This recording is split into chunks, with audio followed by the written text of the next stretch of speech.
Ja, tudi jaz vse lepo pozdravljam. Najprej bi rad izkoristil to priliko.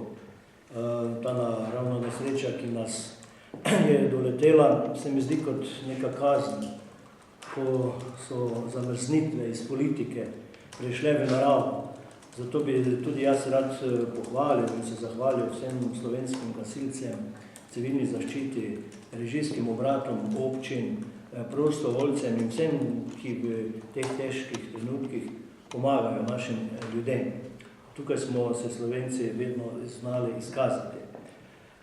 Kar se pa tiče zakona o varstvu dokumentarnega in arhivskega gradiva in arhivih, pa moram reči, da v Slovenski ljudski stranki od samostojitve naprej si prizadevamo, da bi vse zadeve, ki so v arhivih, bile dostopne vsem.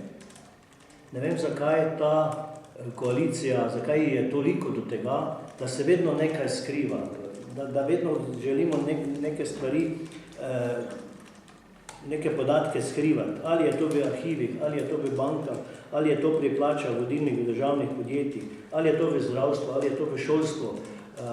Skratka, na celotnem področju, ki mislim, da ga od samostojitve dalje Levica še ni predala veliko iz svojih rok.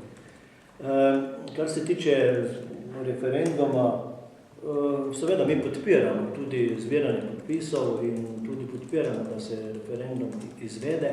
Zdi se mi pametno, da načrtovalci razmišljajo, da bi ta referendum bil skupaj z evropskimi volitvami, morda celo na nekdanji praznik, se pravi dan mladosti, morda ima kdo nostalgijo, pa želi takrat pač na takšen način tudi povabiti svoje vrste, da se udeležijo v čim večjem številu evropskih volitev, s tem pa seveda lahko tudi opravimo referendum. Zato seveda v Ljudski stranki podpiramo, se pravi, da so arhivi odprti.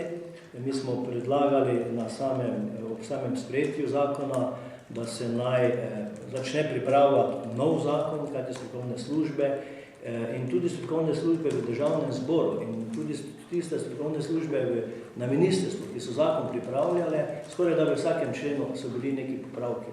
Jaz sem tam dal tudi vprašanje, zakaj se te službe ne bi mogli prej sesti skupaj, pa nekih stvari, bi rekel, popraviti in jih postaviti tako, kot pač zakon veleva, da se potem to poslanci porabijo toliko časa za to.